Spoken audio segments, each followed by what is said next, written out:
첫째 아담, 첫째 사람인 아담, 그리고 새로운 인류의 시조가 되시는 둘째 사람, 둘째 아담이신 예수님. 둘 다 마귀로부터 하나님의 말씀을 통한 유혹을 받았다는 점에서 공통점이 있지만, 그러나 아담은, 첫 번째 아담은 그 유혹에 쉽게 넘어갔고 예수님은 그렇지 않다는 점에서 엄청난 차이가 있습니다. 게다가 예수님은 하나님의 말씀으로 방어만 했던 것이 아니라 대처하심으로써 그 마귀의 유혹을 능히 물리치신 것을 볼 수 있습니다. 자, 그렇다면 오늘을 사는 우리 사람들이 첫째 아담과 둘째 아담의 유혹에 대처하는, 그리고 그 결과를 본 우리들이, 오늘을 사는 우리들이 누구에게 속해야 하는지는 명확하게 우리가 판단할 수 있습니다. 어떤 시조를, 어떤 사람을 우리의 시조로, 우리가 믿고 따라야 할 존재로 우리가 선택을 해야 하는가는 분명하게 알 수 있는 것입니다. 고린도전서 15장 48절 49절에 무릇 흙에 속한 자들은 저 흙에 속한 자와 같고 무릇 하늘에 속한 자들은 저 하늘에 속한 이와 같으니 우리가 흙에 속한 자의 형상을 입은 것 같이 또한 하늘에 속한 이의 형상을 입으리라. 우리가 첫 사람인 아담에게만 그대로 속해 있으면 그 결과는 아담과 동일하게 죽음, 멸망인 인생이 될 수밖에 없습니다.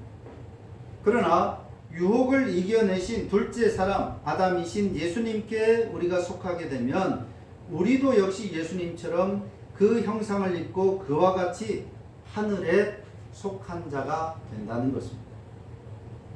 단지 흙에 불과한 아담에게 속해 있으면 흙으로 돌아가고 그 영혼도 멸망하는 존재가 되지만, 땅에 흩어져 버리는 아무것도 아닌 존재가 되지만, 그러나 하늘에 속하신 예수님을 우리의 시조로 다시 섬기게 될 때 우리가 하늘에 속한 자가 된다라고 말씀하고 있는 것입니다.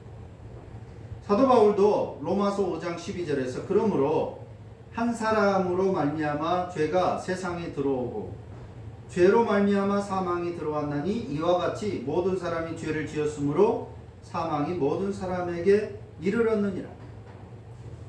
마귀는 언제든지 우리를 자신의 도구로 씁니다. 여기에 대해 우리는 아무런 대처를 하지 못합니다. 이겨내 보려고 해봐야 그러지도 않겠지만 이겨내 보려고 마귀의 유혹을 물리치려고 할 수조차 없는 그런 무력한 존재가 바로 우리 인간들이라고 하는 것입니다. 그래서 우리 인간은 하이델베르크 신앙 그 교리문답에서 말한 것처럼 매우 비참한 존재인 것입니다. 인간은 매우 비참한 존재라고 하는 것입니다. 그런데 우리에게 소망이 생겼습니다. 고린도전서 15장 49절 말씀, 우리가 흙에 속한 자의 형상을 입은 것 같이 또한 하늘에 속한 이의 형상을 입으리라. 첫째 아담의 부족함과 약함을 둘째, 즉 마지막 아담께서 극복해 주셨습니다.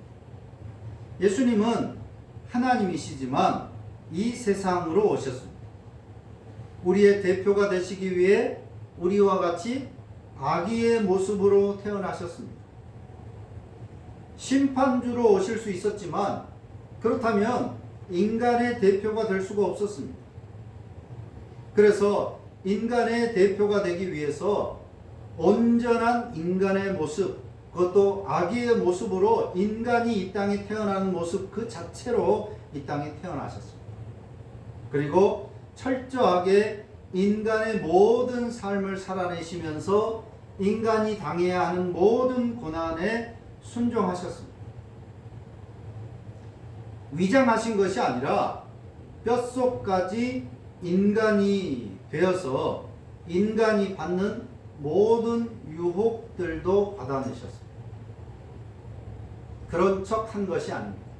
아프지 않은데 아픈 척 했거나 배고프지 않은데 배고픈 척 하거나 피곤하지 않은데 피곤한 척 하신 것이 아니라 예수님은 배도 고프고 피곤하고 아프고 인간이 당하는 모든 것들, 그 고난을 다 받아내시고 순종하셨습니다. 이것을 성경은 체휼하셨다라고 표현합니다. 체휼하셨다. 하나님이시기 때문에 인간의 모든 것을 속속들이 아십니다.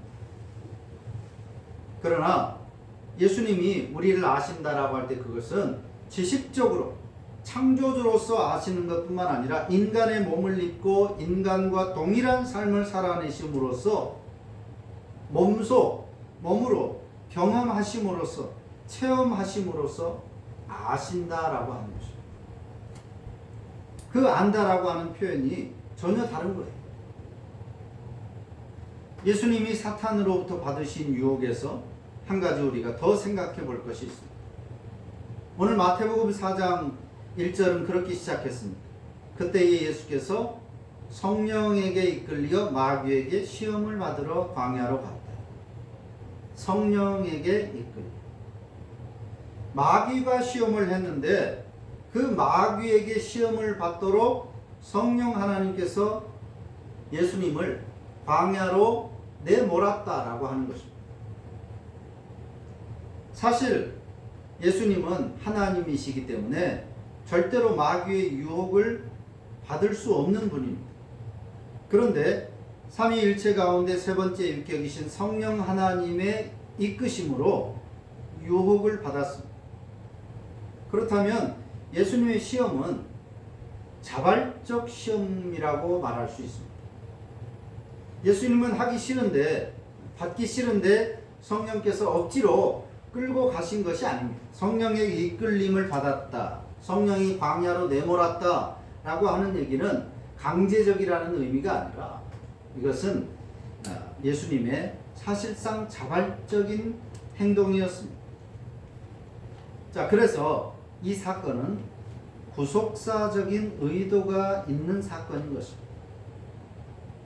왜 이런 과정을 어쩌면 의미 없는데, 예수님은 사탄으로부터 시험에 넘어질 수 없는 분인데 왜 이러한 과정을 성경에서 우리에게 보여주는가? 그것은 바로 구속사적인 의도가 있기 때문이라는 것입니다. 이 사건을 예수님의 공생애 중 첫 사건에 두셨습니다. 즉 예수님께서 이제 하나님 나라 일을, 이 땅에 오신 그 목적을 시작하시는, 그것을 공생애의 시작이라고 하는데, 그 공생애의 시작에서 첫 사건에 바로 이 사탄에게 시험을 받는 사건을 우리에게 보여주고 있습니다. 자, 이것은 인류의 시작에서 첫 사람이었던 아담이 유혹에 넘어진 바로 그 사건과 대조하기 위한 바로 그런 의도가 여기에 담겨져 있는 것입니다. 인류의 시작은 첫 사람의 시험이었습니다. 시험에 넘어진 사람. 자, 예수님으로 인해서 새로운 인류가 시작될 것입니다. 그런데 그 새로운 인류, 새 창조의 시작에서도 바로 이 마귀로부터의 유혹이라는 사건을 놓은 것입니다. 겉으로 볼 때는 동일한 사건입니다. 온 인류의 창조도 마귀의 유혹으로부터 시작했고, 새로운 인류의 창조도 마귀의 유혹으로부터 시작했습니다. 바로 첫사람 아담과 둘째 사람인 예수님을 대조하는 것입니다. 그래서 둘째 아담이자 마지막 아담에게 속한 자는 예수님처럼 마귀의 유혹을 이길 수 있다는 것을 우리에게 알려주는 것입니다. 첫 인류의 시조인 아담은 실패했다.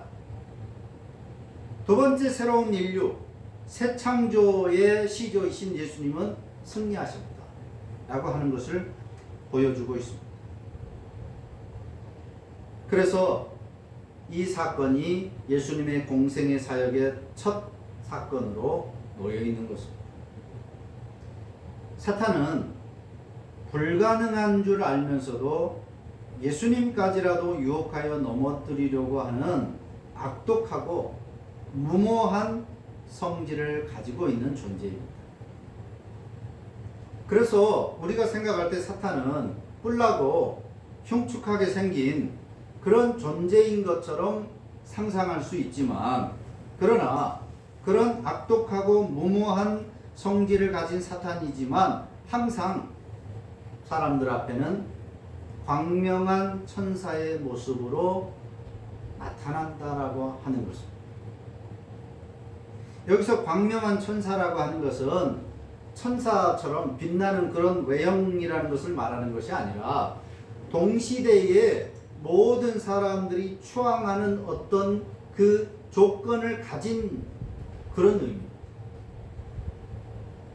그래서 권력이 그 시대에 가장 중요한 것이면 권력으로 사탄은 등장을 하고, 돈이 그 시대에 가장 중요한 가치 기준이 되었을 때는 돈으로 이 세상에 나타나는 겁니다. 모든 사람들이 추앙하는 그런 모습으로 사람들 앞에 유혹하는 존재로 나타나는 것을 광명한 천사라는 이 단어로 표현한 것입니다. 그래야만 사람들이 속을 수 있기 때문입니다.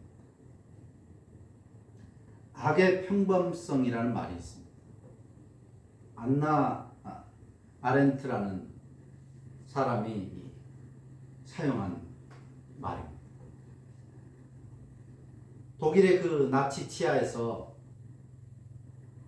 대표적인 앞잡이, 수많은 유태인들을 학살한 그 사람이 수십 년이 지나서 드디어 잡혀가지고 재판을 받는 그런 과정을 보면서 쓴 표현인데, 악한 사람이라고 해서 이상하게 생기지 않았다는 것입니다. 우리 주변에서 얼마든지 볼 수 있는 평범한 얼굴을 가지고 있고 평범하게 생긴 그런 사람들이 어떤 상황에 놓였을 때에 인간이랄 수 없는 악독한 모습을 보여준다. 그래서 종종 뉴스에서도 그런 표현들이 나타납니다. 평소에 그런 사람이 아니었는데, 인사 잘하고 착하고 성실한 사람이었는데, 뭐 이런 표현. 악의 평범성. 겉으로 드러나지 않는. 그러나 그 속에 감추어 있다가 어느 순간에, 결정적인 순간에 방어할 수 없이 공격해버리는 악의 평범성. 광명한 천사와 같은 표현. 마귀는, 사탄은 언제나 그렇게 나타납니다. 그러니까 하와도 아담도 거기에 쉽게 넘어가는 것입니다. 예수님도 세 가지 모두가 정말로 유혹받을 만한 것입니다. 어쩌면 그것을 선택함으로써 훨씬 더 하나님 나라를 쉽게 사람들에게 전달할 수 있고 수많은 사람들을 손쉽게 모을 수도 있었을 것입니다. 하지만 첫 아담은 그 광명한 천사의 모습으로 나타난 마귀의 실체를 보지 못했지만, 예수님은 정말 다행히 광명한 조건을 가지고 나타난 그 마귀의 실체를 보신 것입니다. 우리는 이 사탄, 마귀, 광명한 천사의 모습으로 오늘 사람들이 가장 필요로 하고 좋아하는 것으로 유혹하는 그 천사의 모습으로 나타나는 마귀를 항상 경계해야 됩니다. 나아가 우리를 대신하여 마귀의 유혹을 이기신 예수님을 믿어야 하는 것입니다. 그 예수님을 닮아가려고 힘써야 하는 것이죠. 그러면 그 예수께서 우리에게 유혹을 이길 힘을 주십니다. 히브리서 2장 18절 말씀에서 그가 시험을 받아 고난을 당하셨은즉 시험 받는 자들을 능히 도우실 수 있느니라.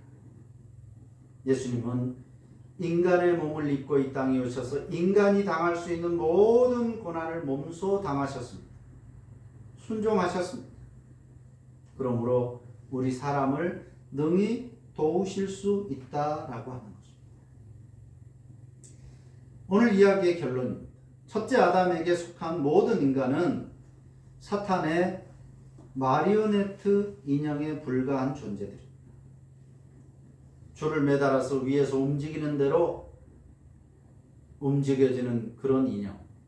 그게 자연인 인간의 실체입니다. 지식이나 명예와 권력, 재력, 공부를 많이 한 사람들은 그런 마귀의 유혹을 조금 더 잘 이겨낼 수 있지 않을까?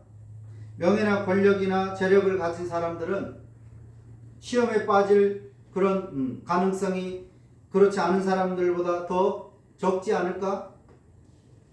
그렇게 생각할 수 있지만, 그러나 그런 것들은 마귀의 유혹을 차단하는 능력이 되는 것이 아니라 오히려 더 활용도 높은 인형일 뿐인 것입니다. 더 활용도가 높다는 것입니다. 권력이 높은 사람일수록 마귀가 그 한 사람만 조종하면 훨씬 더 큰 영향력을, 악한 영향력을 끼칠 수 있습니다. 공부를 많이 못한 가방끈이 짧은 사람이 하는 말보다 화려한 스펙을 가진 그런 학력을 가진 사람이 하는 말이 훨씬 사람들에게 설득력 있게 먹힐 수 있습니다.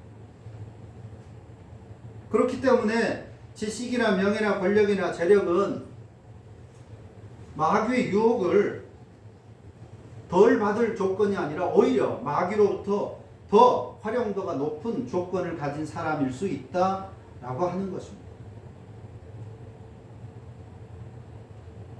그런데 유혹에 넘어간 아담이 아니라 유혹을 이기신 예수님이 우리 믿는 자들의 대표자가 되시기 때문에 오직 예수님 안에서만 유혹을 이길 수 있는 것입니다. 어떤 조건이 아니라 믿음, 이기신 예수님 안에서 이기신 예수님을 믿는 그 믿음으로만 우리가 사탄의 유혹을 물리칠 수 있다는 것입니다. 예수님은 공생의 사역 처음부터 시험을 당하셨습니다. 마귀로부터. 그러나 그 시험을 완전하게 이기셨습니다. 그리고 결국 그 생애의 마지막 때 십자가에서 모든 사망 권세까지도 이기셨습니다. 예수님의 생애 시작과 마지막에서 모두 사탄을 이기셨기 때문에 예수님은 자신의 삶 가운데 모든 시험을 다 이겼다라고 우리가 할 수 있습니다. 자, 이러한 예수님이 우리의 주님이시다라고 하는 것입니다. 이 예수님이 우리의 구원자이시라고 하는 것입니다. 시험을 이기신 예수님은 오늘도 우리의 산 소망이 되시고 우리가 유혹을 당할 때 그 유혹을 이길 수 있는 힘을 주시고 혹시 우리가 시험에 넘어질지라도 일으켜 주시고 또 잠시 죄에 빠지더라도 용서해 주시는 크신 주님이시다라고 하는 것입니다. 이것이 바로 성경이 말하고자 하는 복음인 것입니다.